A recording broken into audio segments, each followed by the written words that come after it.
AI is just a tool. I see organizations that are creating a chief AI officer. I don't have a chief Outlook officer. I don't have a chief internet officer. I don't have a chief web off. It's just a tool at the end of the day. Just because you can cook rice infinitely at no cost doesn't make you a Michelin star restaurant. It's all the other aspects of these integrated activities that make you who you are. And at the end of the day, as long as we are creating value for our customer, they will continue to write a check to us. I looked at a lot of the efforts that are going on across the industry and what AI application is. Too much of it is focused on cost reduction, expense reduction, internal to the software firm. Great, that helps us get to a break even or beyond. It helps with the rule of 40. However, it does not create more intimacy with the customer. Hey, everybody. Welcome to the Practical Founders Podcast, where every week we hear an amazing story from a serious founder who built a valuable software company and did it without big funding. I'm your host, Greg Head, and this week my guest is Marc Sanderson, the CEO and founder of INNERGY, INNERGY. They are software that runs the business of professional architectural woodworking, mill shops that do serious woodworking productions for commercial and residential. It's a whole industry unto itself. It's the high end of this construction game and the final touches on that, but it's a whole complex custom industry. And he was in the business, made software to run this very challenging business, and then started selling the software. That's a story of a long journey. He took on growth equity capital from Mainsail in 2024 and has doubled the business since then. It's approaching $30 million and growing quickly. It's an amazing story from a crazy but practical entrepreneur. Hey, Marc, welcome to the Practical Founders Podcast. Well, thank you, Greg. I appreciate it. I'm honored to be here. Thank you, sir. Oh, very nice. Well, you're the hero. You've built the thing that with your team that is so amazing here. I just get to pull the story out of you, and you're a storyteller. So, I know you have a story about what the role of CEO means. I think it also includes chief believer officer. I've been saying this for 20 years. When things get tough, there's always one person who believes more than anybody else. And amen. You're CEO of INNERGY. And you're looking all bundled up here. So why in the earth are you bundled up?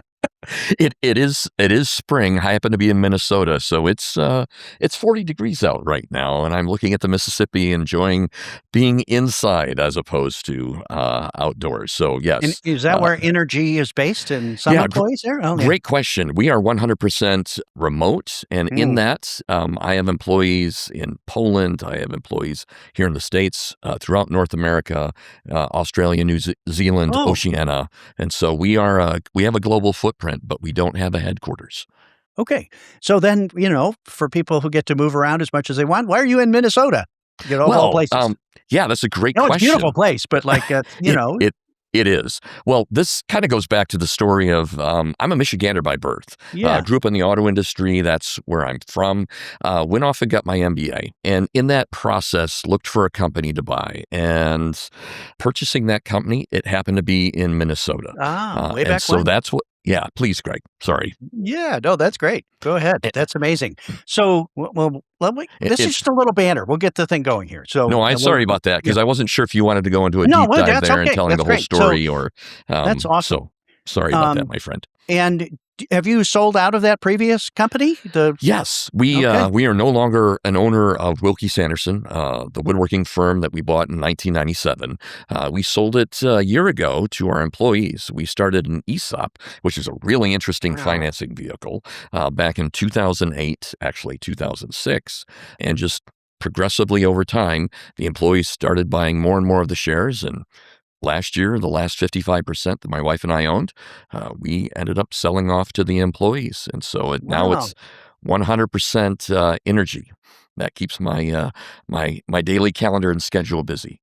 I'm sure, right? So, and this is a story, as we've had several on the podcast, of creating a business in a specific industry, then making the software to run your business, and then selling the software to other people in the same business, and then eventually getting out of the original business here, which was, let's say, commercial woodworking for massive commercial projects and things like that, not like not like little cabinet makers or carpenters or something like that. This is industrial strength millwork and Yeah. things like We that. Yeah. refer to it as architectural. So if you've ever been in Ah, a performance hall or a stadium or, a mahogany paneled office row yeah. or a bank lobby, anything where there's wood, metal, glass, steel that is aesthetic, more than likely that ends up being the junk drawer of the construction industry. And that happens to be architectural woodworkers that end up filling that junk drawer status. And they bring all these aesthetic pieces together. And that's the customer that we end up serving. That's our ICP. It's very clear when I went to your website, Innergy, INNERGY.com, showing, concert halls that are, beautiful wood, right? And Yeah. somebody made all that. And there's a massive facility with big machines and lots of people and big projects to, make all that. That's really amazing. It is a And lot of fun. Yeah, it is. yeah. I refer to it as it's the sexy part of construction. We get the fun stuff. It's the aesthetic that makes the difference. Ah, It's the photos that end up being on the cover of yeah. magazines. That's the product that my customers and my company used to do. So, Awesome. Well, let's talk about Energy, your software company. yes, How sir. would you describe it these days and who exactly is it for? Yeah, great question. So we talked a little bit about the ICP, and to some extent it comes from my background and the company Yeah. that we purchased, Ron's Cabinets, a long time ago in 1997, a small little firm here in central Minnesota. But those are the type of customers that we are working with, whether it's high-end residential or it's commercial institutional boxes or it's architectural woodworking, any company that's delivering in the construction process, that type of end product, mostly on the commercial side, Yeah. but we are servicing the high-end residential firms because the workflow is very, very similar. And so that's our ICP. Now, what do Mhm. we end up delivering to them? At the end of the day, I think the best way to describe it is an ERP, but that isn't the only way to describe what we do. There's a really strong educational component, leadership presence that we have that I would argue is really the strategic tip of the spear that is Mhm. more interesting than the software side. And that is Yeah. a key element of our differentiation. Yeah. So, as I've seen videos of you, you're explaining concepts that are not on the shop floor. There's only a certain amount of process improvement that happens there. It's all the things that Yes. happen around before and Yeah. after the Yeah. planning, the Yeah. expectations with customers, the Yeah. contracting, the Yeah. estimating, right? All that Yeah. stuff that requires some changes in thinking, which is Yeah. probably why the education religion is so important. I'm sure your ICP, if somebody says, I believe what you're saying about all the other things we have to do to make all this Oh. work. Yeah, and I'm going to go back to, and just as you said in the Yeah, yeah, beginning, I'm a storyteller, so I'm going to yeah. share a story a little bit. So, my partner, my business partner, Walter Wilkie, and I, after grad school, we spent about 2 years looking for a company to buy. And in that process, we looked at over 300 companies, made 13 offers. And this one, Ron's Cabinets, the one that actually said yes to us, our thesis in the very beginning was it wasn't about the sawdust, it was about the ones and zeros.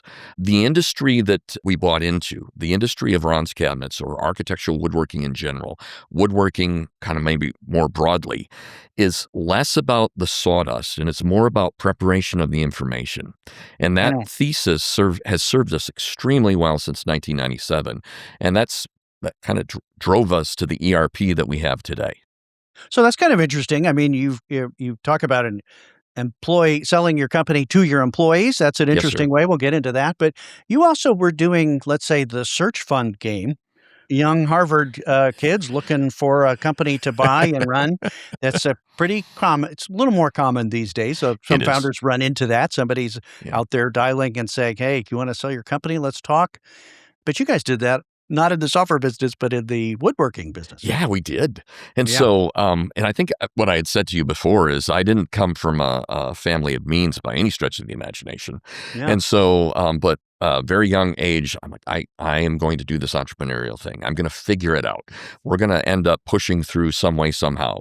And so naive 18, 19-year-old said, okay, the best way to find capital is go where capital sets.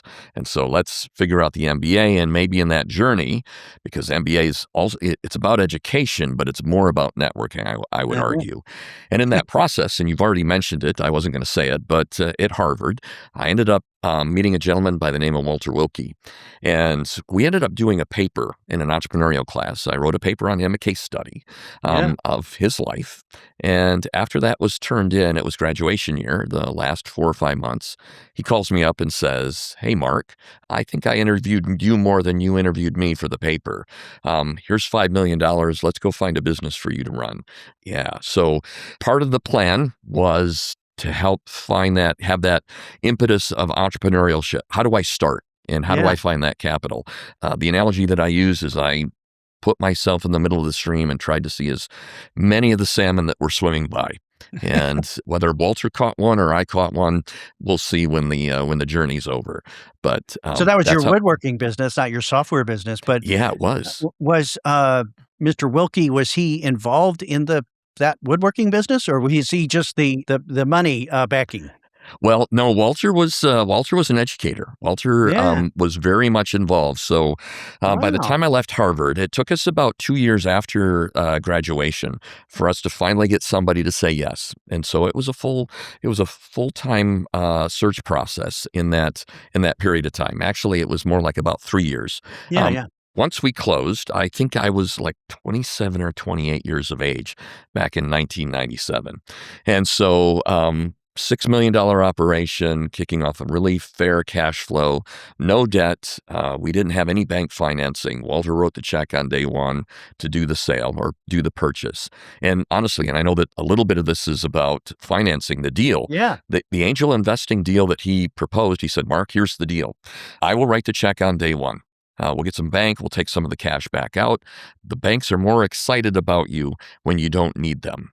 And so from that perspective, day one, he Oh, wrote the interesting. check. And over the next 2 months, we ended up interviewing banks. And he was Yeah. absolutely right. We didn't need them. But his Yeah. deal was, we're 50-50 partners. Okay. If I still have debt on the organization, part of that original $5 million, it's a 60-40 split. But you get me paid off, we're 50-50. And Oh. so that was, I haven't seen that type of structure from other Harvard folks or other angel investments. It was truly a An sweetheart of a actual deal. angel. Yeah. Yeah, it was an actual angel. That's And so great. back to your question about his, Yeah. his involvement, if you don't mind, Greg. Yeah. So I'll answer that. At 28 years of age, he's like, "Okay, I need to make sure that I'm training this guy." And so literally he would fly from his house up to St. Cloud, Minnesota every single month. And I think that happened for the first 2, maybe 3 years. And then it went quarterly, and then it went semi-annually. And then I went to Yeah. him once a year. And so it was very much, here's how we need to think about the business. And I need to mold this clay. Just I can hear Walter's voice right now in my head Yes. as Right. he's describing the journey that he's putting me through. Well, So, there's another way to do it there. And you built a yeah. successful architectural, woodworking shop, and that kept on growing there. Before we go too much further here, Yes, your software please. business, which came out of this, Energy, has grown Yeah. quite successfully. It's for this industry that we would think of as very niche, right? It's a Yeah, sizable extremely. industry. You've built a very large company. Can you say about how big the company? I mean, Yeah, compared to the startups that are yeah, normally on here, but how yeah. big is the company now? Is what you can say? So I'll answer the how big we are now, and I'll give you a couple milestones along the journey or some Yeah. milepost if that's okay. So in 2025, we finished roughly at about 25 million. 26, we're going to be in the high 30s, low 40s. That's our plan. And our growth rate year over year in 25 was 50% plus, 52 if I remember exactly. The business started roughly about 11 years ago. So in 2015 was the beginning when Mainsail acquired us, and I'll just use that as a milestone. We Yes. were at 8 million. So that was a little under 2 years ago today. Okay, so you did a majority growth equity investment from Yes. Mainsail. We've had plenty of Yes. Mainsail founders on the podcast here, Yes. and they buy these big run your business ERP systems, right? They get into Yep. that kind of thing. So at about 9 years in, you'd grown it to almost $10 million, and Yes, they sir. came knocking and said, "How about we buy most of this company from you?" I guess that's the Yes. version of the story. with all stories that are really good stories, there's complexity and there's Oh, of subplots course. and nuances. Yes. And so Mainsail reached out about 5 years prior to us having a deal. And if you listen to Jason, the Yes. partner that we work with, according to Jason, I left him at the altar, I think 3 times. So the first year that we met him 5 years prior, they put an offer on the table and we're like, As they that's do. kind of, Yeah. yep, kind of interesting. Not now. No thanks. And we can get into the why not now in terms of Yeah, funding we'll and we'll what we talk did about to that in a sustain. point. Yes, Yes. sir. Yeah. Um, but through that process, they knocked on the door a couple more times. And the thing that honestly made the conversation a relationship, turned it from a transaction to that relationship, is they knocked on the door, not through Zoom, but actually at my facility. And so Yeah. one day they just showed up at my architectural woodworking shop and said, "Would you mind just giving us a tour?" And I'm like, "Okay. Here is a growth equity firm that's very interested in what we're doing and the nuts and bolts. I think we should have a conversation." Yeah. So yeah, that's a little bit of the journey and maybe some of the subplots there, Greg. Yes. So on the podcast here, the growth equity folks that show up for vertical system companies, just like your system of record companies, usually there's a couple no's in there before there's an ultimate, this works for all of us. So you actually had 3 no's, no thanks, no thanks, no thanks, and Yes. eventually made a deal. So did you sell all the company, most of the company, some of the Yeah, great company? Yeah. question. Yeah. So this information is publicly available. Okay. Mainsail Yeah. ended up purchasing 51% of the organization, roughly about that 2 years ago. And so prior to that, it was myself, my woodworking firm, and my Polish partner. And we can chat a little bit about, okay, Yeah. Mark, how in the world Polish partner? And we can talk about that uniqueness of our journey. But that was the cap structure in general prior to Mainsail's purchase. But the cap table now, Mainsail purchase majority control. Yeah. And you have rolled your shares, or did you Yes, take money sir. off the table and buy a bigger Uh, house in Minnesota? well, we did buy a bigger house in Florida, Oh, okay. and There you go. so we took a little bit off the table to take care of Uncle Sam. But Yeah. other than that, we rolled all our shares. So my Okay. wife and I are very excited about what we're doing and where we're going, and so far so good. So two Right. years So it's in, not like the investor came and, they were the bad no, guys and you sold them the company and took the money and ran. no, You got a partner that will help you scale this thing, which is how yeah, they build themselves, right? yeah, And apparently it's working. 2 years in, you're still running the company, right? yes, With sir, their backing, right? yes, You're sir, used to having some backing and people visiting it, quarterly or yes, sir, monthly or whatever that is, and you have a lot of support. We've had, Phil Stern from yes, Mainsail sir, on the podcast here and others who support all the founders in there. yeah, Got a very bright group there. So, yeah, they do, can I ask how that's going here? You're 2 years yeah. in, growing at 50%. It's tripled? Yeah, we had done very, very well. And so I'm a Matrix fan, and Uh-huh. the line from the Oracle in the Matrix is so the true test of any decision is whether or not, knowing the outcome, you'd have the same choice. Right. And I now know the outcome 2 years in. I would make the exact same choice. Mainsail is a great partner, and you've already mentioned Phil Stern.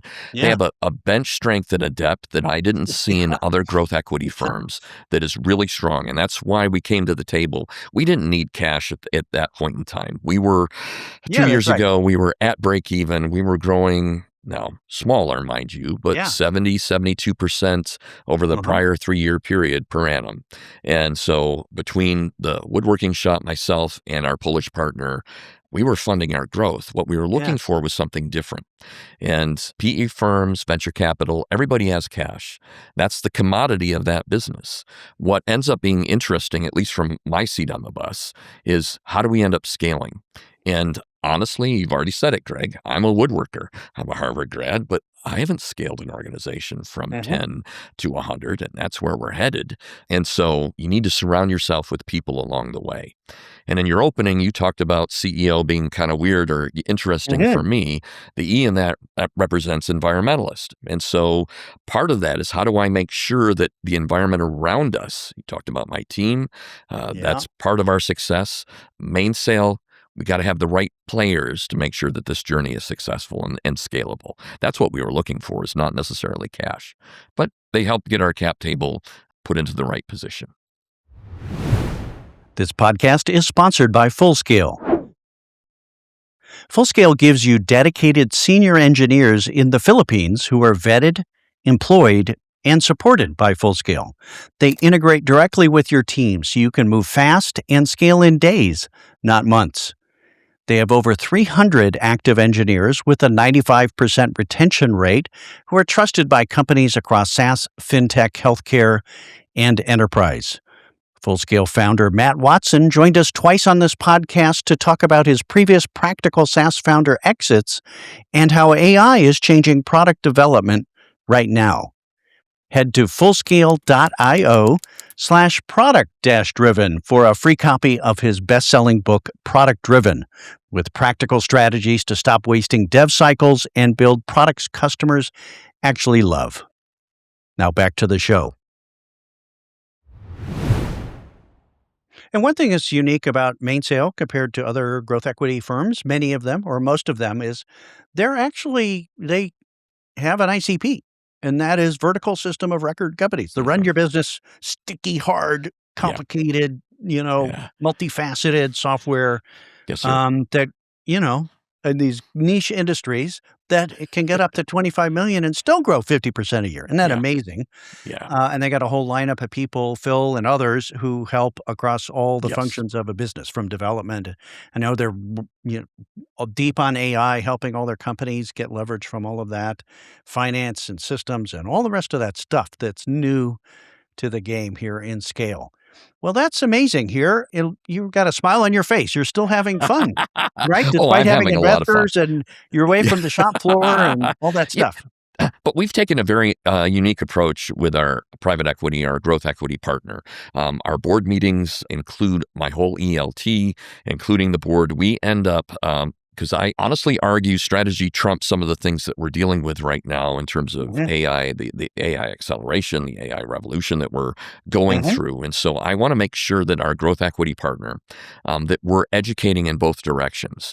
Right. There is an SME aspect to what we do, and I want to make sure that that education's going up. There's You a guys know scalability woodworking, that right? Yeah. Yep, The shop. absolutely. There's some uniqueness about our industry, and that the education component of who we are, not just the software to run the business, but how do we end up advancing and moving companies from average. And oh, by the way, in the woodworking industry, average EBIT is about 4 to 5%. And so it is not a highly profitable industry from that So you perspective. do these big projects and it's construction, so things are changing on one end. It's lumpy Yes, projects, sir. and you got one mill with only a certain amount of equipment and people to make all this happen. Like one, factory that all this stuff goes through, the machines and such. Yes, sir. This is me trying to act like I know what's going on in there, but I see Yeah, cutting you do. machines, all that kind of thing. So You got it. it's a very difficult business, like a typical It is. construction contractor. I on occasion refer to it as a rock and a hard place. Scheduling, and if you think about just the construction process, Yeah. drywall's already up, Sparky's done their work, Yeah. the foundation's clearly been in place. My customers, those architectural woodworkers, high-end residential woodworkers, are the last ones in. Maybe carpeting after, maybe something on the flooring perspective, The but they're squeeze the is last on. ones. The clock is ticking. Yes. The clock is ticking. And oh, by the way, when the steel didn't go up on the building on time and they lost 3 weeks, I can tell you exactly, Greg, that's where the squeeze comes. And so this rock and the hard place in terms of profitability, and you can even go to the 5 forces and think about what's going on at my ICP level.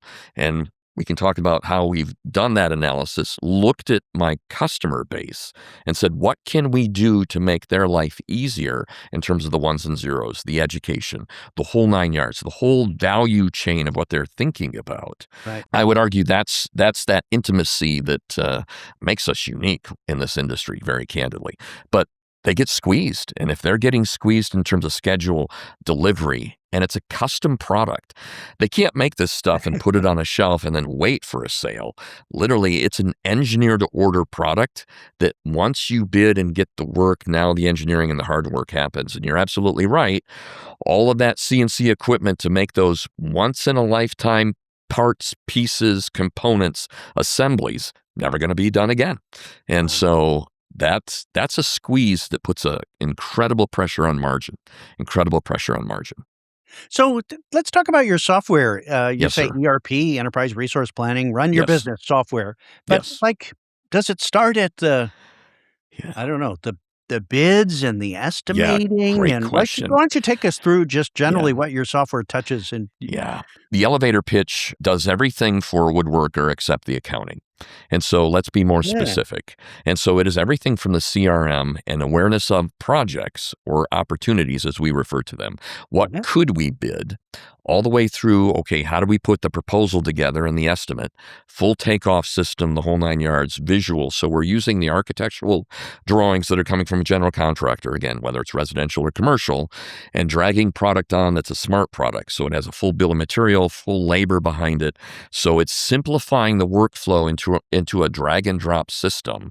And you're getting a Is this real, literally visual design, like yes, CAD, CAM, and yes. all that? Yeah. Yeah, well, we're going to get to the CAD CAM piece because Oh, once well, we we're not even win the there yet. job, now we have to engineer. And so the woodworking industry is truly that one of many engineer to order industries where it's truly custom. And part of Ah, what I argue is name a Fortune 500 company that's custom. mhm. You can't think about one. It doesn't exist. And so what we've done in terms of that software that you're referring to, our ERP, is we're not necessarily using and leveraging with our customer base their standardization on their product, but what we are leveraging is standardization on their process. And so starting Mhm. in the CRM all the way through into winning the bid, that's kind of where I stopped a second ago, to Mhm. then having to, okay, what material do we need to buy? Because it's not all commodity stuff. Right. There's some job specific. Now we have to engineer all the parts and pieces all the way through fabrication and installation in the field, which we do have a field app that is allowing people to do planning their work in the field. What rooms should we do first? Just imagine a stadium, Oh, multi-level, and the yes. suites on one, 100 suites in Yes. that Yeah, Right. fair enough. Oh my gosh. Yeah. Sounds like a very difficult business, to be in. It's added a lot of gray hair to my face, Greg. I'll just say that. And so how long were you in that business, Yeah. and, playing with that? That was Yeah. 20 years, something like that? Yeah? Yeah, so we 25? bought Ron's Cabinets back in 1997, and so it's we're coming up on that 28th year. Yeah. I can't say 28 years Yeah, anymore. yeah. So Yeah, okay. honestly, I was actively running the business for about 25, 26 years, And and then so Energy, the software you were running as well on the side? yes, yes, sir, I Okay. was. So I had the CEO title on two businesses there for probably a good 6, 7 year stretch. And the way that I refer to it is I had my teenager, Wilkie Sanderson, or Yeah, that's right. yep. And then I had my newborn infant, Energy. Yeah. I know that you have kids, Greg. And Mhm. so you know how that can be a very interesting parenting process if you relate that to CEOing. Yes. And it's a practical founder method, right? How did Yeah. you start a software company without starting with big VC funding? Well, I created Oh, this other business, and we did that for 15 years, and I found a big yeah. problem deep, deep, deep, deep, deep, Yeah. and we iterated on our own software, and then we did both for 5 years, 10 years. Like, Yes. people, it's very normal. Like, there's Yes. actually just as many software companies that started out of another business at the same time as started with VC funding, but we just can't see them. That's the deal. Yeah, So, and that yeah, story that you just that's exactly how we started. Bought the company in 97. Look, I said that our thesis was it's about the ones and zeros, not about the sawdust, which meant it's about the workflow in the office and in the field. Looked for a piece of software in our industry, didn't exist. of And course. so by 1998, I had a developer on staff full time. And so we started Was writing that our Access own. or FileMaker Yeah, or what was it? FileMaker Pro, Okay, actually. Yeah, uh-huh, great. Good one. yeah. Nobody It remembers was the unless they. lovable of the time, right? It Making was. your own apps. Yeah, Yeah, exactly. yeah, non-developer could make, stuff that worked, right? Yeah. That was neat. So, did Oh, you, at what point did you put, like, actual coders on your own internal system to make the yeah. software? Yeah, great question. So, Energy's existed for about 11 years, but we started thinking about it, I would say, about 15 years ago. And the developer I had on staff was nearing retirement, about 10 years out. And unfortunately, we got stuck on an older version of FileMaker Pro. Of course. And so we had a very, we needed to make a decision. Do we end up hiring a new developer, recoding the whole thing in the new version? Because there was not an Yep. ability with the way Of course. FileMaker. Those are the old Yep, days. You're yep. stuck. we were stuck. And so do we hire a firm? Do I get another developer? Well, one of the options 15 years ago was, well, maybe we take this and we put it on market. We were an open shop. I was giving tours to my competition all the time, relationships throughout the whole industry. And I had numerous people come back to me and say, hey, Mark, can I buy this software from you? I'm like, it's held together with glue and duct tape and bubble gum, and there's some chicken wire somewhere in there. I think if I gave it to you, you might not be happy with me. Yeah. But there were enough requests, Greg, Yeah. that planted a seed in the back of my head that maybe there's something real here. And that was the kernel or the genesis of let's start researching. And I was young and naive. I still think I'm young, maybe still naive. I'm like, we could do this for $1 million or $2 million, a piece of cake. Well, hire a contractor kind of thing or something? Yeah, exactly. We could figure this out and put it on market and have another business. Well, there are always bumps along that path. And what we thought would be an easy 1 to 2 million ended up being a downstroke of about 10 to get it to the point, that it was funded out of your other business, right? Yeah, that's and all exactly the tries and retries and all that stuff, right? Yeah. And how many in software? I ask founders, how many first salespeople have you had? Because it's always tricky to be that first salesperson. Never really works. And, you got to go through a bunch of them. How many developer shops, did you work with to get there? Yeah, great question. So I'm going to do a little deep dive here with you in terms of the story. So we had the kernel of the idea. We had the basis of design. We had a product that was not robust nor scalable, but man, did it solve, because of this gray hair that you see in my face, a lot of the just fundamental problems of the workflow of this industry. And so we had the chocolate, we needed to find the peanut butter. And so the short version of that story was, hey, is there a development house out there? Because we had the basis of design. We didn't have the devs or the R&D side to bring to bear. And short version, we found a partner in Poland that was a dev house, and made a pitch to them that what they were doing in the woodworking industry, which wasn't working, the root cause to that was they weren't solving real fundamental problems. And our basis of design could be used to create real modern architecture. And with that, 11 years ago, INNERGY was formed with Silver Media or Adamed, a pharmaceutical company in Poland that owned this dev house, and us here in the States. So, and they were the dev shop, and did you pay them for their, or did you pay them in equity, or did you do something creative? I know there's something creative in there, Mark. Yeah, there is.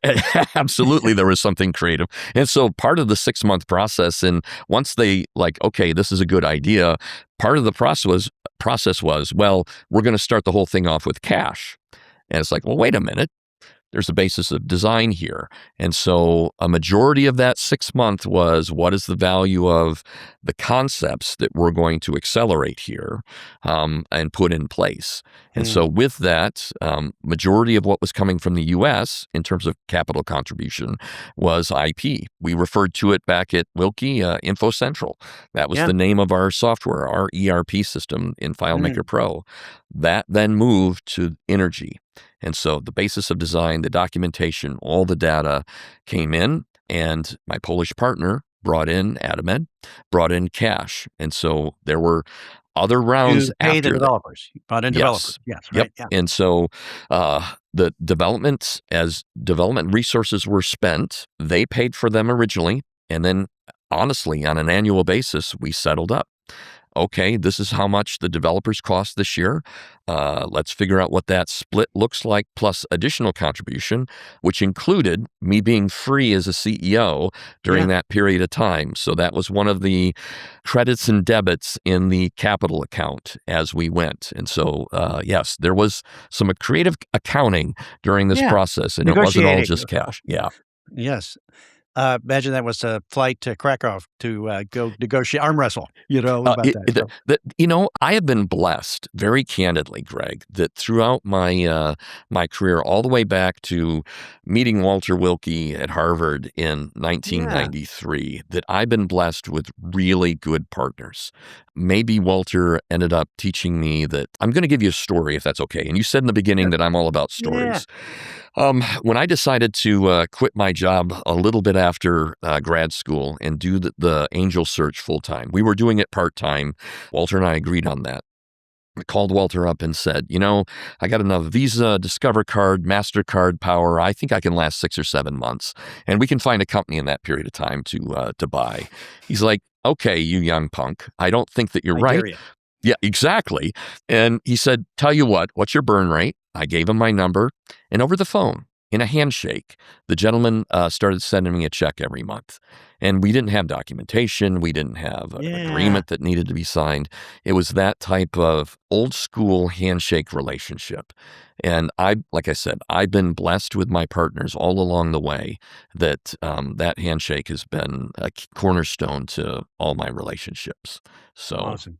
yeah. Well, you could say that trickier problem, especially today with AI, but over the last Yes, 10 sir. years, software is getting easier to make than it was 20 years ago and before Hmm. that, cheaper and the rest. That the magic is to find the problem and understand the problem and have access Yeah. to the customers and create the business around Yeah. that, Yeah. which is no small feat in all Mhm. of this. Yes. So you were running your wood shop, you had your software, and how long did it take to, like, get to first customer ship, you know? Oh, I'm great sure that was question. an adventure, but, like, Yeah. is that a year or 2 or 3? Yeah. So on the software side, here's what we ended up doing. So again, as you implied in the very beginning, I don't know that I do anything normal, very candidly. And so there's a unique story here. So Poland and the U.S. came together. Energy was born. So now the question is, okay, what do we do next? How do we Uh-huh. end up getting to that point of first customer?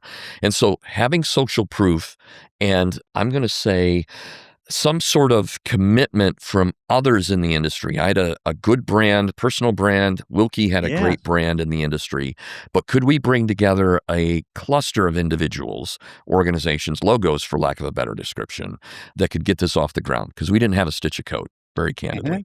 And so the way we started is we went on a roadshow, knocked on a ton of doors, and I think we went to 10 different firms, large, meaningful firms, geographically throughout the country. So they were not concentrated. We ended up kind of painting the country as we thought about our go-to-market in the future of having shops to go for tours, and basically made the following pitch. Hey, you guys have seen my software. You've seen the basis of design that I run at Wilkie. You've been interested. Here's what we're doing. We're going to take that concept, put it in a modern architecture. For this price, you get the software free for 10 years. And at the end of that 10 years, you make that same purchase with inflation, you get the software for the rest of your life.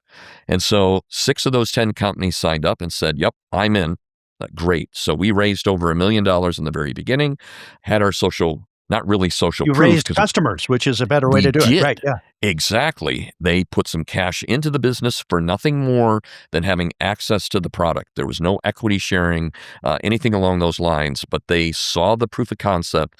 They saw the basis of design that we had at Wilkie. They're like, yeah, we're in, absolutely, because we can't find anything else in the industry that's serving our needs either. And at that point in time, the majority of not that problems weren't being solved, they were. It was Excel spreadsheets, Google Sheets, Monday.com, and the Yeah, all that like, stuff, not yeah. necessarily 11 years ago, but it was a calico pattern of products that weren't, not necessarily talking to each other. One source of truth, united all the way across the workflow that you and I described earlier. Very unique in terms of the industry, did not exist 11 years ago. Yeah, So that's how we got our first customers. And then we moved into, without having a product, what type of value do we give to these customers? And it was about education. And yeah, so preparing the business for bringing an ERP, that product of record, yeah, it touches everybody in the organization. And so if the people, and that's the yeah. constraint, weren't prepared, we were not going to be successful. So we began working on the educational aspect, reaching into the organizations, making sure that there was some common language around business practice, SOPs, etc.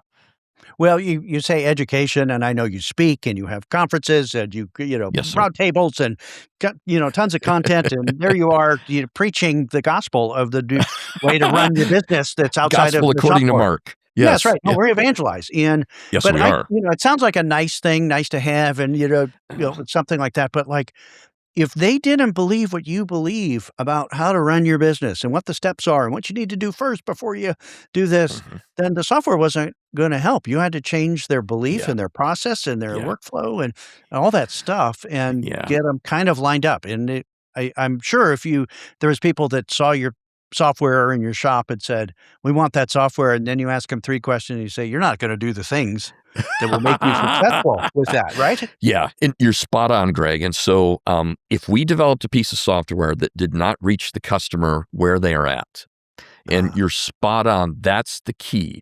Yes, we could have a conversation about best practice, but we need to find the customer at their moment in time. And let me be specific and give you an example. yeah. The best way to implement energy is you start in estimating. You start in the beginning of the workflow that we talked about earlier, and you just work your way through department by department, team by team.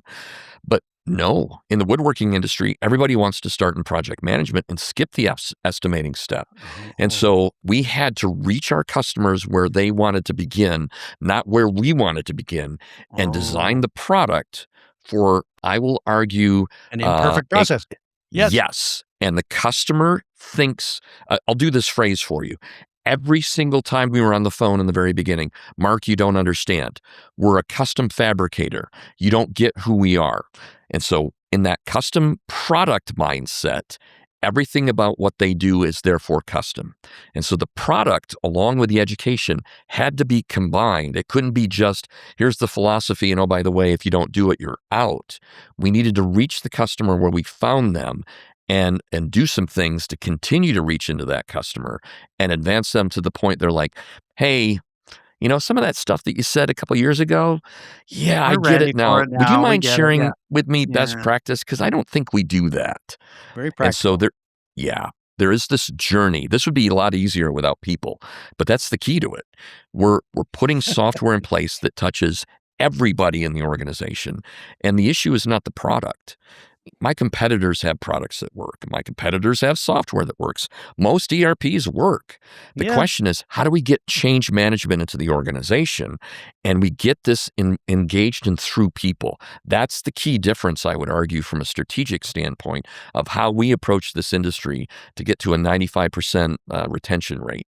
That's, when So ERPs are your not, retention rate, annual churn rate of yes, 5% of yes, customers sir, maybe, and they go half of yes, them are going out of business or got yep, acquired or something yep, like that. that's So exactly it's what it almost is. nil, which is where Mainsail focuses these sticky systems of record. So Yes. hard to get in there that they will never leave, right? And you keep Yeah. piling them up. So Yeah. and so let's talk about your business. It was growing at 60, 70% in the early days and then 50% and it's picking up Yes. steam. How do you Yes, sir. grow that fast for such a comprehensive Yeah. heavy lift of a sales process and implementation and conversion? Like, Yeah. how do you guys do that? It's just so good that people say, "Okay, we're gonna change everything this year," right? I know, like, how do you do that? Yeah, that's very fair. And really it's about the time to value. Organizations are not going to get all the value across all the workflows on day one. There is a Right. complexity to what we do because of the Yes. custom nature of my customers. And so key to it is immediately getting to time to value. And so that's one of our Quick metrics. wins, I guess, right? Absolutely quick Mhm. short term. I refer to them as short term wins, quick wins. Amen. That absolutely spot on. And so part of the sales process or the go to market, we're identifying what some of those quick wins need to be. And so even before customer success gets a hold of the customer and starts going through, unfortunately at times, the same learning curve. No, we're trying to collapse that learning Gnashing of curve, teeth, yes. oh my gosh, internally so that that quick win can occur. And honestly, that's where I'll say this. Almost every single customer says, you know what, Mark, I should have started in estimating. That's 2 years or 3 years into the process or a half year, depending on what the customer's intent is and how much they invest in the activity. But getting those short-term wins in the very beginning gets the momentum. And the story that I end up using, I'm a Michigander by birth. So if the Tigers are 17-3, people in the Detroit area are talking about the pennant. You don't need to win all 150,000 games that are in a baseball season. You just have to get the vector moving in the right direction. And when you do that, you start to create momentum That's within so, your yeah. customer base that they can see the end of the tunnel and the light. And then when you're reinforcing that with certifications, education, these forums, a network of peers, or this nexus that we refer to, where my customers are doing the training also of new onboarding customers. I'll say this in terms of how deep we reach into the customer base and have this intimacy. Our onboarding process, it's a 6-hour, 4-stage event. Our customers are teaching our onboarding process to our new hires. That's kind of weird. But Wow. that customer intimacy is absolutely fundamental to who we are. I think that makes us AI resistant, not AI proof, but AI resistant. Yeah. So So, do you have secret sauce in your implementation and onboarding? We just yeah, had Barry Rosenblum talking about his onboarding software and the challenges of complex onboarding. yeah, It still requires people, even onboarding for AI solutions, right? Which yes, sir. requires people, so forth. Yes. I mean, is that you have a special philosophy or organization or process for that? I think the answer to that question starts on day one, the time that we're getting to be intimate and know the customer, the prospect, if you will. Yeah. So we've distilled down our customers, 500 right today, and said, okay, Mhm. what are the top 50 and why? Why were they easy and like everybody else? And so that bucket of the 50, we've distilled further. There are 7 things that we've identified that if a customer exhibits those attributes, implementation is going to be easy. Now, not every customer exhibits those attributes, but what can we do on our side of the equation to enhance the experience and move them in the direction? We have a sign-up fee that's part of our process, but what Yeah, we're of course. doing in our go-to-market, when the prospect is interviewing us, we're interviewing them. And we're evaluating them on those 7 attributes. And let me be very specific about one of them. We Yeah. know implementation is easy when there is an engaged ownership. In my industry, my ICP are all entrepreneurs. Let's just be Yeah. very honest about it, maybe second, third generation. And so if they're engaged, not necessarily implementing, but they're engaged in what's going on, there will be success. But if they never show up to the sales process and it's just the general manager or their hired gun, we know we have a problem. And so what we'll do is say, hey, we're going to give you $4,000 back of the sign-up fee if the general manager and the owner come to one of our 3-week mini MBA programs. Because at the end of those MBA programs, we have a 100% retention rate. Nobody's left us that's ever been through that program. And so as a result, we're connecting our metrics on the backside with our activities on the front end to create the secret sauce. In Look at addition, that. so we got that in terms of go-to-market and customer success integrating. We also have a very clear 15-stage process that goes to our 3,000 assets in our learning management system that we refer to as Peak. In addition to that, we're sending out report cards every week to those that are implementing. And we don't do a report card of how you're just doing. We compare to a cohort.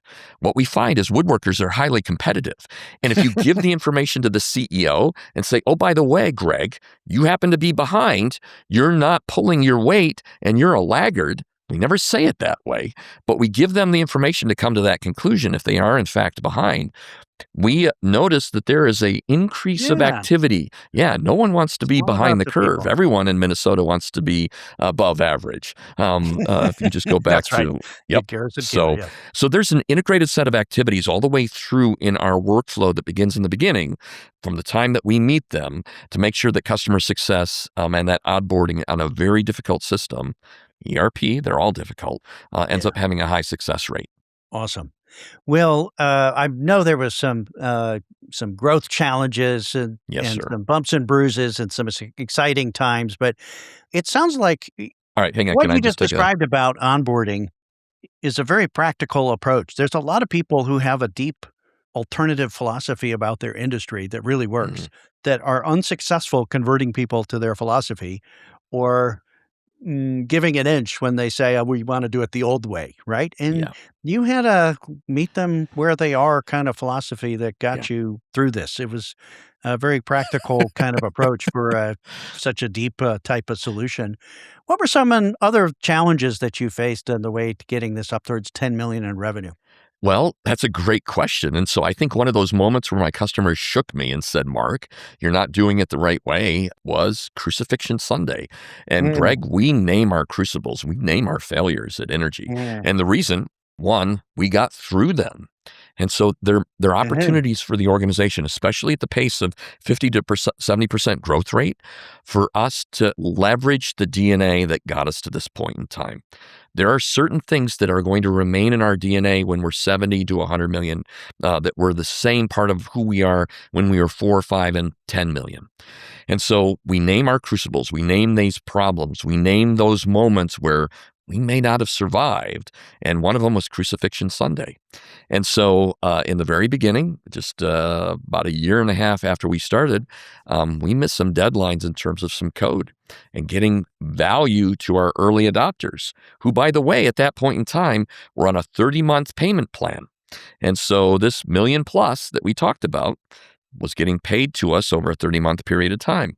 Well, we missed some dates. They were getting frustrated because all they saw was cash going out and nothing getting that value in return. Literally, yeah. Yep. They signed a manifesto, all of them, because we brought them together for a conversation. We are all about voice of the customer, and they very clearly let us hear their voice, that they were not happy. They stopped their payments. And so that caused a roadshow. That caused us to make some changes in the organization. That caused us to double down on voice of the customer and meeting them where we find the customer as opposed to our philosophy. In addition to Crucifixion Sunday, we've had Dev Disaster, we've had Ticket Turbulence, we've had Trainwreck Thursday. We name our disasters. Dev Disaster, for example, at one point we're doing these surveys and my dev team is in Krakow, Poland. You already mentioned that. Yeah. 60% of my devs at that moment in time, years ago, were looking for another job. Oh my gosh, we had not reached product market fit yet. As an organization, we were still working our way through all the modules. And so to have that type of risk with those folks, unacceptable. Wow. Learned that on Wednesday. Thursday, I was on a plane. Friday morning in Krakow, we started to sit down for the next week and address it. But that process of running to the problem is some of those cultural learning moments, and that's why we name them, because we just added 40 people to the organization in the last 4 months. And so, and how many people total? Yeah, we have 180 right now. Wow. Yeah, and so we've grown considerably. Things have changed, right? They have. Well, how much was the investment from Mainsail? Yeah, so it was a little bit over $40 million for the 51%, and that's publicly and available so you took a little bit information. off the table, but not most of it. So Right. so that was mostly to feed the business. So does that mean you're not profitable? You're investing for growth? Yeah. It seems to be working. Is that Great pattern? question. Yeah, because you think a little bit about the rule of 40 or the rule of 70 or whatever the new number is going to be, right? So when Mainsail invested, we, as we've already said, 72%, 70, 71 the year Break prior. even, Those are the 3 years over that time. We just we hit break even the year that Mainsail made the investment. However, when you think about growth equity and growth capital, that moved us into a new season. That is of, let's scale this thing, because we were past the chasm, if you will, or we were into product market fit. You were the now leader. Exactly. Yeah. Thought leader, product leader, the whole 9 yards. And so we are not profitable today. We do have that metric in place, and it's 2027 fourth quarter is when we're returning back to profitability. Are you going to name that date? You know what you call that? Well, we do name our disasters. We should probably name our successes too. Okay, that's a good idea, Greg. So right, I know. I've told the story about profit on the future. Right, it's always 3 quarters off. Right, that kind of thing. Well, that's awesome. You know, one thing that go ahead. No, I was going to say one thing that we've learned over the time. We seem to overestimate the short term, what we can get done, and we seem to underestimate the long term. We do take a moment to just pause and go back 3, 4, or 5 years and look at our forecast and say, okay, I just want to take a moment. Let's look at what we said 5 years ago. Look at where we're at today. Yeah. Would you have believed it, that we would have been double the number that we predicted in that 5 year? And we do that exercise on a regular basis just to bring the organization along on this journey.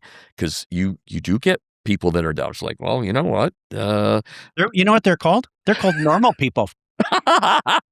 It isn't normal to say we're going to go from 0 to 1 to 2 to 10 to 25 to 100. You're talking the 100 number, right? We are. Not normal. So people don't see that. Right. So you're right. So I got another story for you, and you can edit this one out if you like. But because the organization doesn't think that normal way, here's the exercise I go through, and I do it by team within the organization. I distilled down basically 10 variables. Like, what do you think our market is? What do you think our market share will be in the future? How long do you think it will take to get there? What do you think our revenue per person will be with our customer base? Yeah, we're still on a per person revenue basis at the moment. But there are 10 variables that if you just distill down to those 10, the 3 legs of our strategy stool, you can do the math on. And so here's the exercise. I get groups together. I ask them to give me the answers to those questions. I end up using survey tools to get it. I get a bell-shaped curve on every variable. We end up coming back together and say, okay, why did you pick this number? Well, what about that number? This is about a 3-hour event that we do. And then I run the math. And then they go, that number is $280 million. And I'm like, it's your math, guys. Let's go back and look at the math, but it's your raw variables coming in. And so we'll explore it. And my devs are typically the biggest doubter of the bunch. Of course, right? Yep. Yeah. They're the conservative folk in the organization. They're not the sales folk. They're the conservative. So their original number was 150 when they ran through this exercise. And they're like, well, we overestimated everything. I'm like, great, let's go back and redo the variables. They went back and redid it, and they got it down to like 134. And I'm like, okay, do you believe that this is going to happen? And they just sat there and they're like, I guess this is going to happen. And so there are some tactics and techniques that one can use to even bring along not only meeting your customer, which we've talked a little bit about, but meeting your staff where you find them to bring them along on this journey. I'm sensing the Marc Sanderson reality distortion feel, you're moving people around here. And Amen, brother. And I've been in the business as well. So that's exactly right. People cannot envision that. And what you just described there, which is, okay, what if we grew at a conservative rate? And what if we did that for 10 years? And what if we did this and that? Exactly. And added more features and upped our price a little bit and all that? That's what looks like the spreadsheets of all these private equity companies that are saying, this is a compounding game. It looks small, if you're looking close, but then you keep doing it for long enough. Yes. And you've done it long enough. Isn't that amazing? Wow. Yeah. And the thing that I also make my staff go through that's really interesting about and we're fixated on the wallet share. That fixation, we literally take the income statement of our customers and we say, okay, as part of our strategy planning process, here's where our customers have expense and here's where they make money. Now let's list off everything that we do for them, whether it's in the software, whether it's our education, whether it's the services that we provide, and let's draw a line between us and them. What are we missing in their income statement that we're not providing value? And that analytic has allowed us to go, oh, we have a hole here, and that area is about 1/3 of their cost structure. What can we do there to bring value to them using the information that we have in our ERP? And so we're about to announce a major initiative that's going to attack 30% of their cost structure to create value. And if you keep creating value, is it a 2-letter acronym, that starts with A and ends with I? Well, it could. There are things that we're doing in terms of workflow automation, but this is actually my customers, about 1/3 of their cost structure is material. It's inbound cost. Right. So plywood or sheet goods or hardwoods, hardware, glides, handles, pulls, all of the standard hardware that are kind of commodity-esque. When you think the 5 forces and the ability for an organization that is right now has about $4.5 billion running through the ERP, take 1/3 of that, you might start to think through what this nexus, what this group can do if they put their resources together. But if the average size shop is $6 million, how does that go after a giant that's 40 to 100 million that's servicing and supplying to them? You just can't. The 5 forces rules don't apply. But very common in vertical software where you can identify the ring where you go for market share first, and then it's got to be wallet share. You've got to get, you got to create more value for your customers and take some of that value. Yes, sir. That's really exciting. So you're in 2 years with Mainsail right now, and you're over the shock of having really smart people all over every aspect of your business and pointing things, at different aspects and rebuilding infrastructure. What changes would you say, besides the normal, You've doubled since then already, I Yes, sir. guess 50% growth. But what Yeah. changes would you say they've influenced or inflicted or something that are Yeah. most noticeable? Yeah, great question. And you've already mentioned Phil in our dialogue here. Before we looked for a partner, we ended up spending some time saying, what did we want in that partner? And I'm going to way oversimplify here, and I apologize for any growth equity, PE, or VC firm that's listening, but they all kind of offer the same categories. They do it in different ways. Whether it's go to market, marketing, talent, M&A, The help customer they success. provide on top of the money, yeah. Yes, the money's the commodity, I would argue. It's Mhm. everything else that they bring to the table and that interaction of being able to scale. And so what we ended up doing prior to the process when we went on market is we said to ourselves, okay, here are the 6 things that PE firms, venture capital growth funds provide. What would be our rank order? How do we think about it? I do this Oh, $100 game. And so I made my I would ELT say spend $100 on those 6, and we had to rank. Now, that was our rubric for evaluating who our partner was. And so number 1 on that list was sales. Number 2 was marketing. Number 3 was talent. And so when I think about those attributes, we did not have a go-to-market motion. We did not have anything that was scalable. It was brute force, very candidly, and word of mouth.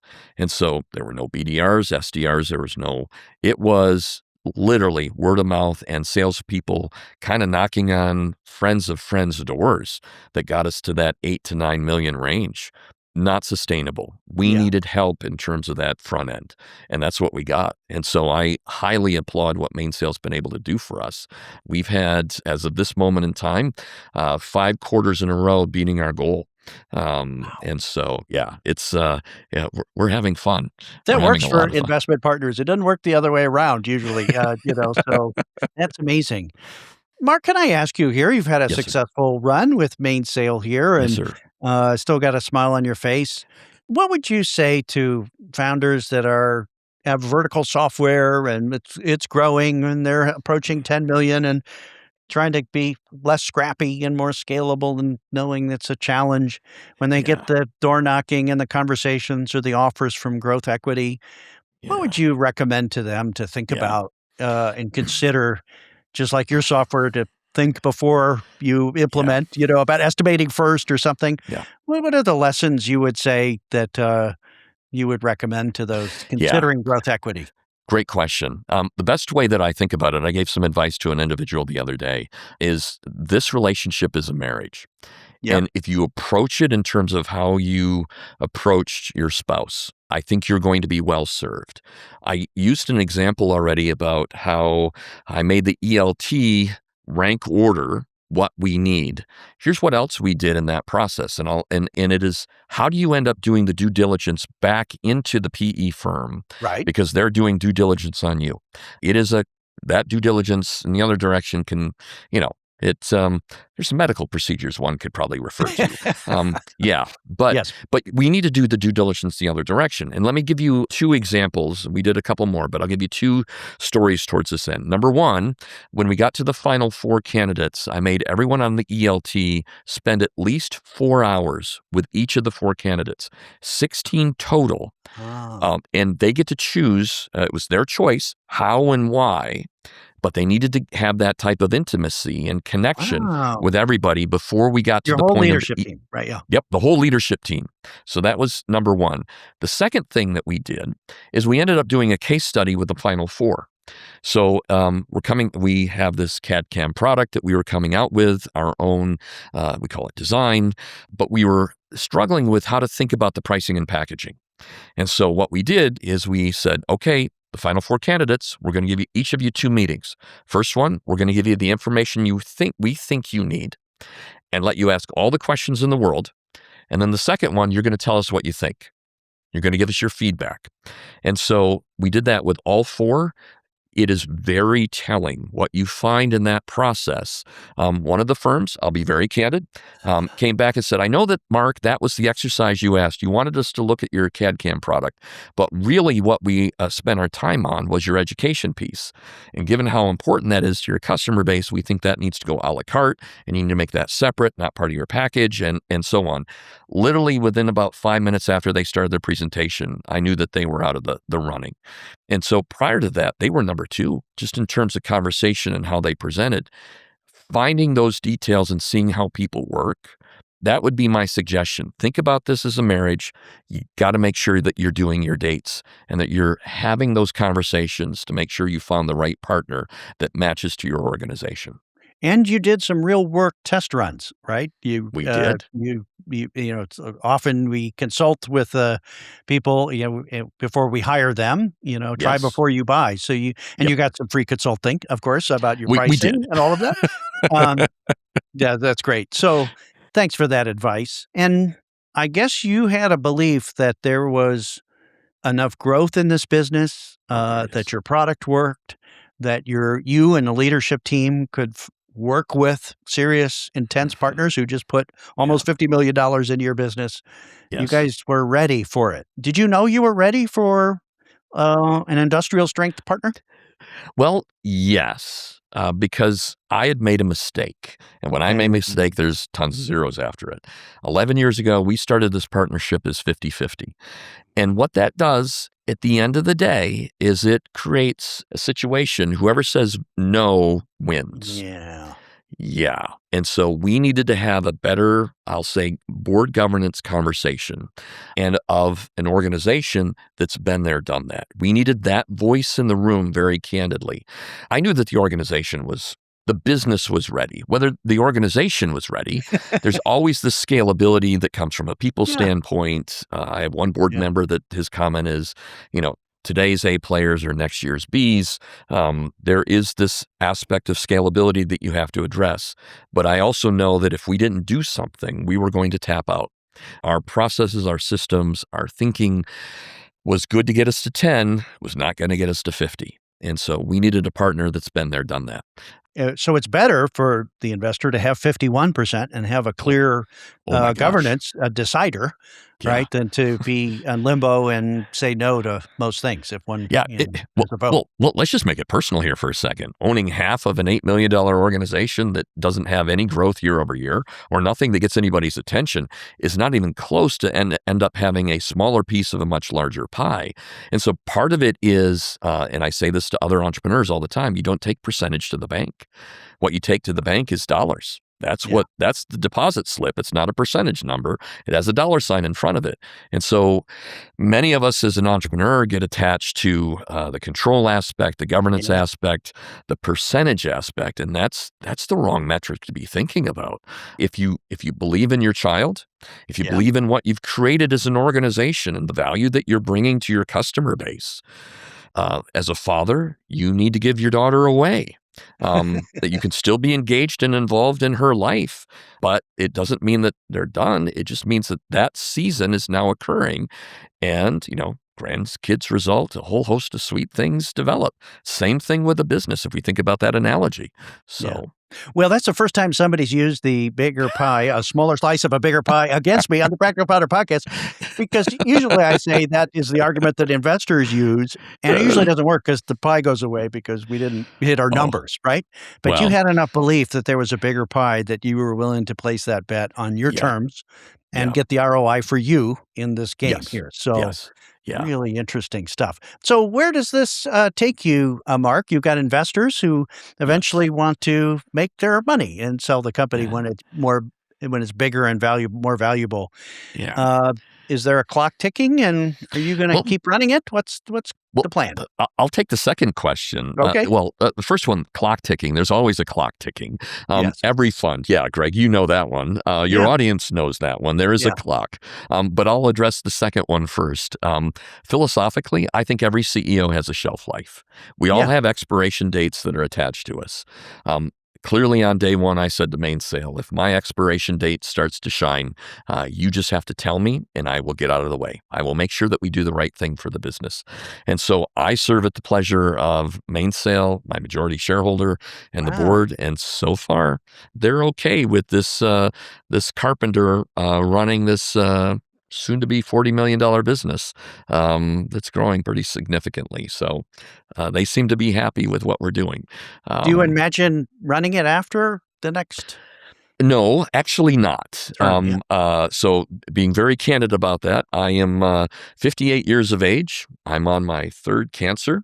This is probably my last chapter in terms of, 60-hour weeks, but Yeah. I would love to shepherd, Sherpa, and guide somebody in the future.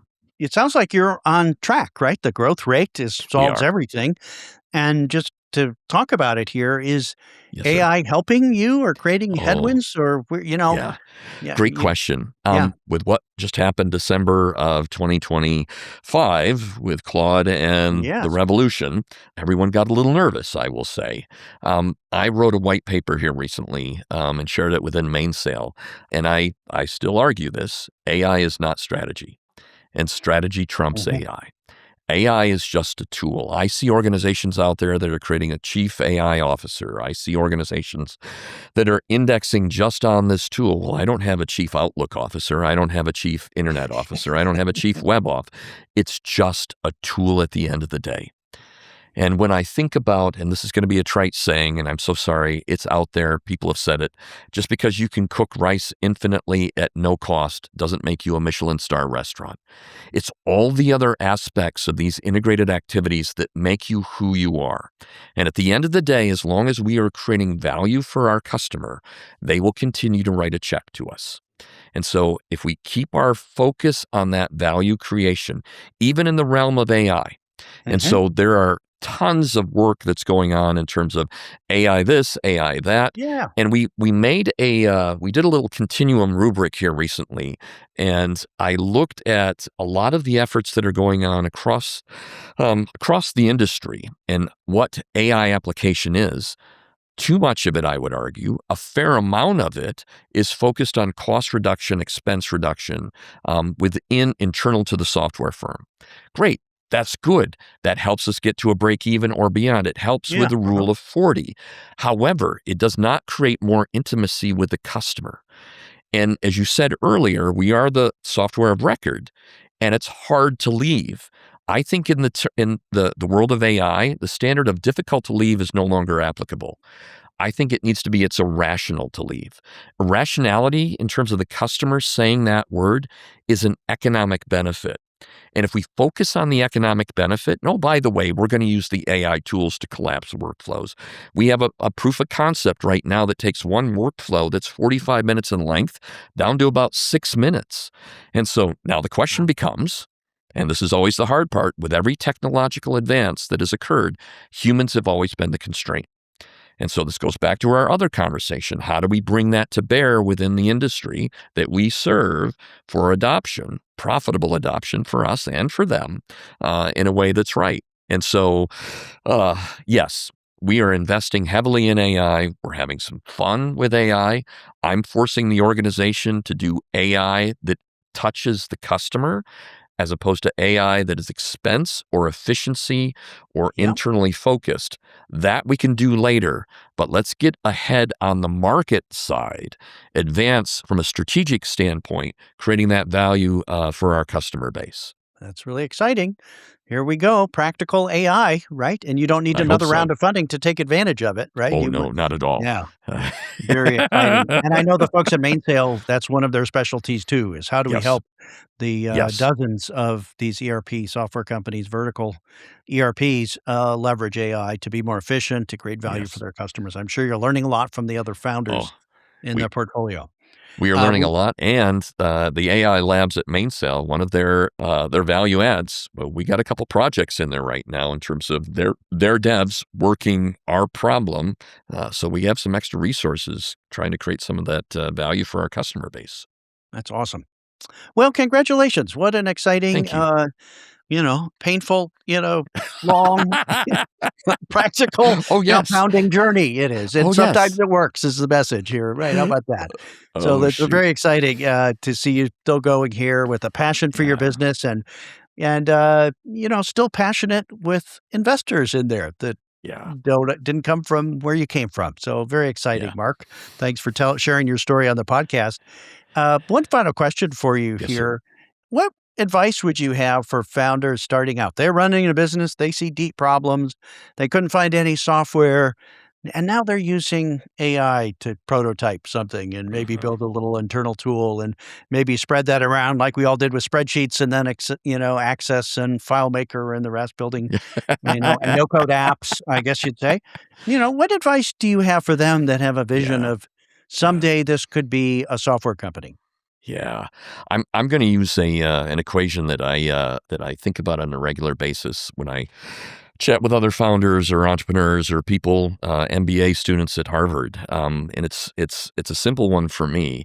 It's a value equation, and it's multiplicative. So value desired times value created times value captured. And it's each of those three elements times each Right. other. If any one of those elements is zero, the whole equation falls apart.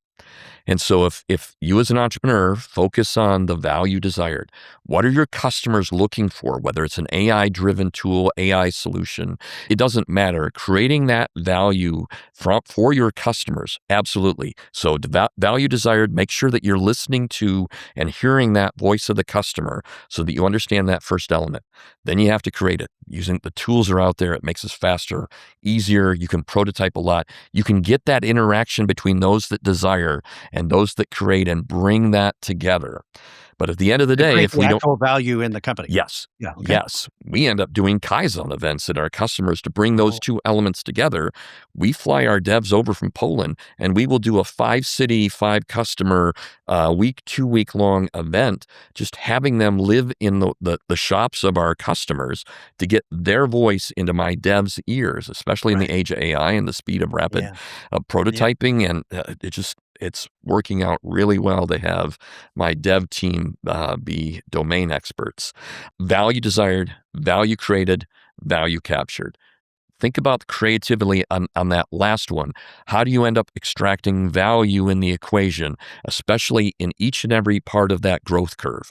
Whether it's in the beginning and you're looking to early adopters to do some funding, whether it's as you go along and you're negotiating with your Polish partner to have them put the cash in and you're putting the intellect in and volunteer labor, whatever the case may be, how do you end up bootstrapping your way through this all the way? But I regularly go back to that equation.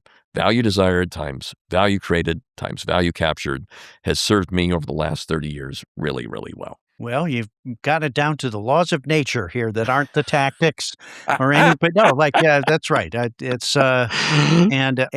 is it's a tactical approach that is gonna have It an is. effect on It strategy is. and It and will. and the rest, but, It will. that's really wise words, and isn't it fun how we get to create in that equation? And Yeah. you've literally changed your industry that you grew up in, right? You were the helpful guy and the forward-thinking guy, and now you're the one who's helping everybody else do it. And that is, Greg, you just did our mission statement. It is raving fans. And if we achieve raving fans, we will change this industry. And that's what we're Yeah. trying to do. Well, congratulations, Mark. Thank Thanks you, for sir. sharing your story again on the Practical Founders podcast. Thank you, sir. I appreciate it. It's been a great time with you. How fun. Thank you to your audience, too. Thank you. Thanks for watching this week's interview on the Practical Founders podcast. Be sure to like this episode and subscribe to the Practical Founders YouTube channel to keep up with my weekly in-depth interviews with serious software founders who are building valuable software companies without big funding.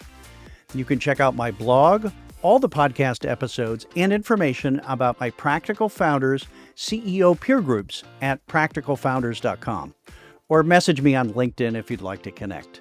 See you next week.